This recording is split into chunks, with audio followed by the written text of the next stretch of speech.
Big Cat Sanctuary in Kent is a quiet and peaceful retreat where large felines are rescued and rehabilitated. Endangered cats are also bred for the European Endangered Species Breeding Programme, and they also return cats back to the wild when and wherever possible.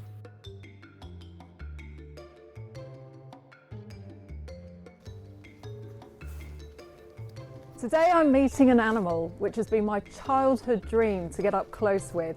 I'm generally a dog person, but I've fallen head over heels with this little girl, and you'll know exactly why when you see her.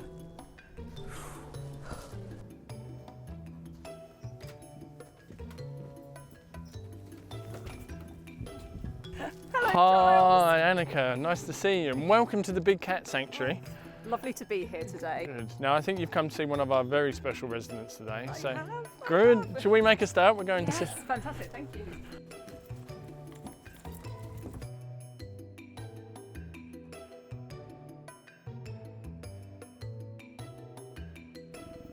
She's stunning, isn't she?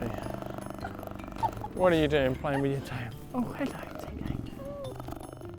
He's so exciting, I'm so excited.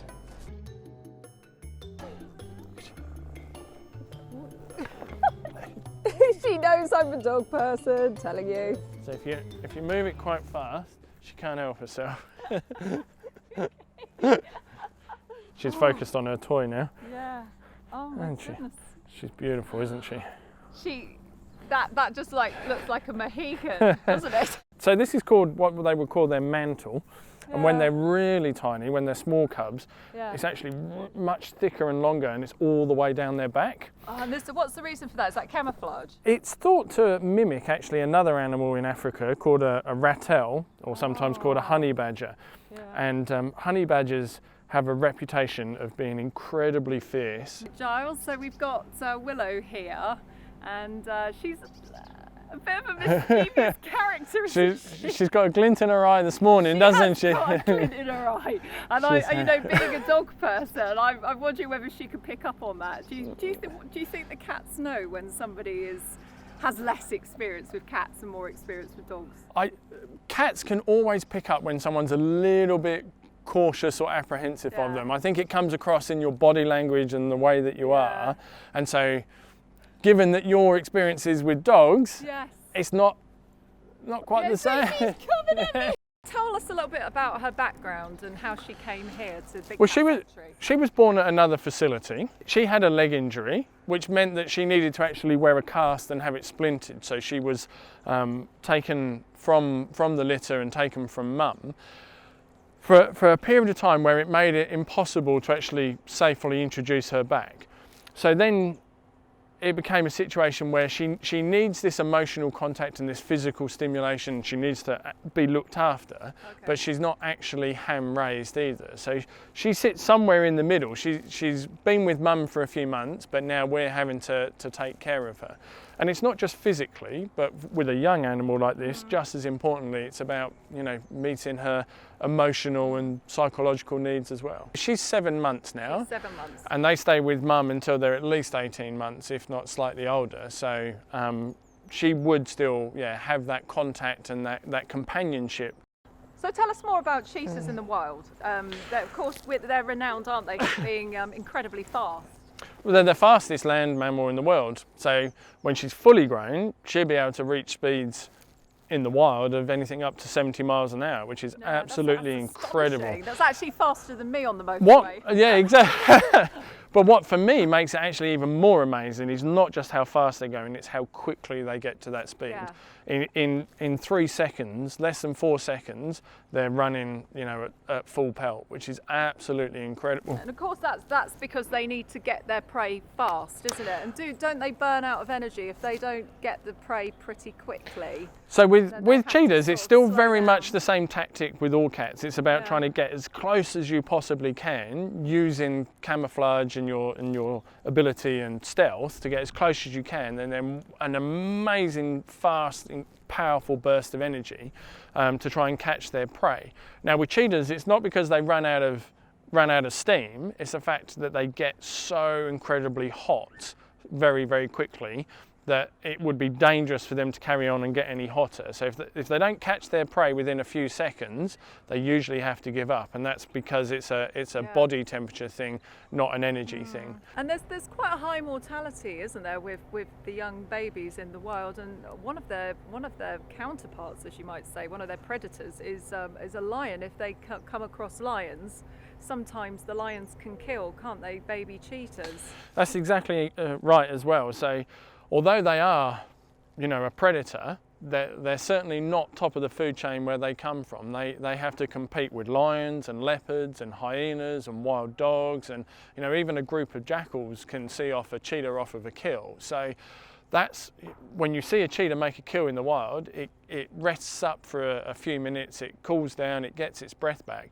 but then it tries to eat as much as it can, because ultimately it knows there's a fairly good chance that as soon as the vultures start signifying where it is, other carnivores are going to come in and take that kill from them. So in terms of their pecking order, in carnivore terms, they're at the bottom of the pack, and they have to.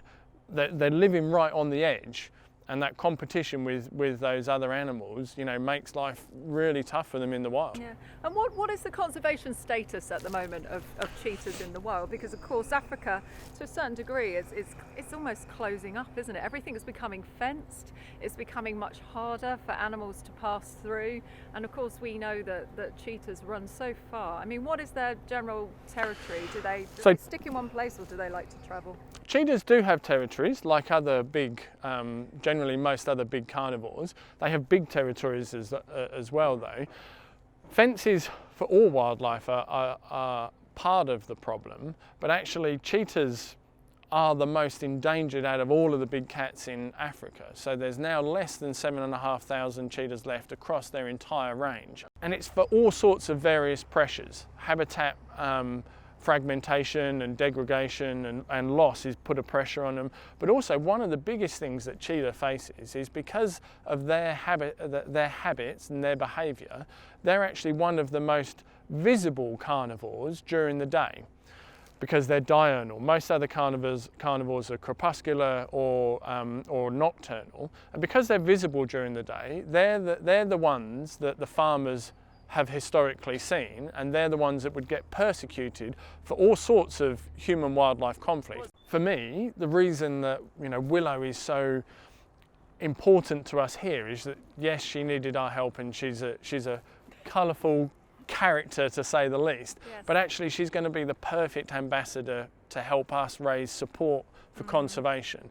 And we do that through various organisations right across Africa, and in fact one of the most successful programs that we've supported so far is helping different organisations that now have this guardian dog program, where effectively dogs helping cats in this case.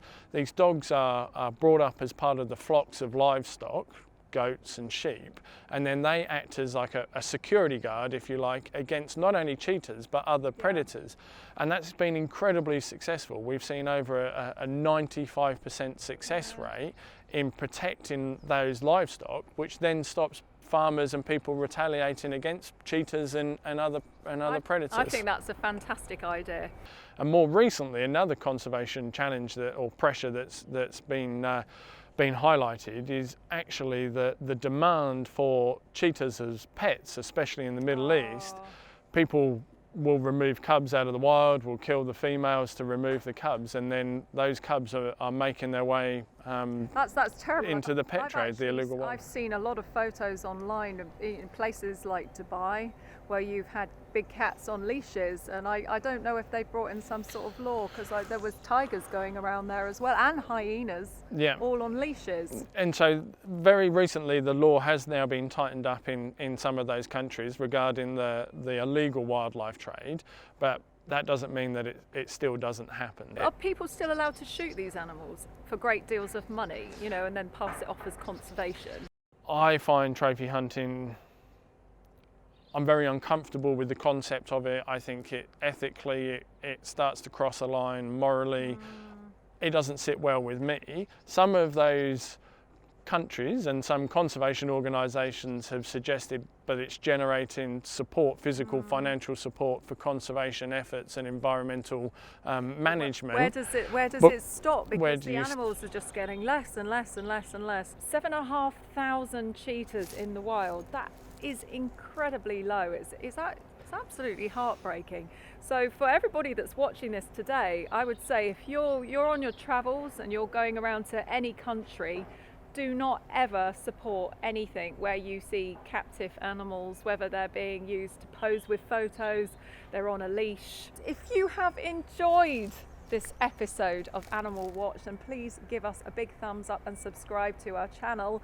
And if you'd like to find out more about the Big Cat Sanctuary, now check out our website, is the easiest way. Yeah, which so is? all the W's .thebigcatsanctuary.org. And of course you can have private visitors over here. People can come and stay in one of your lodges, can't they? And so we are a charity and we're not open to the public. So we're not like a typical zoo, and all of the funds that we need to not only sustain what we do here, but support the conservation work that we do overseas to protect these guys in the wild, comes from people coming along to do bespoke and private tours or interactions with encounters or stay in our lodges. Yeah. Oh, well, it sounds wonderful. It's been amazing talking to you today and meeting the elusive, scary, charismatic, slightly mad and crazy. She's not that scary. Look at her.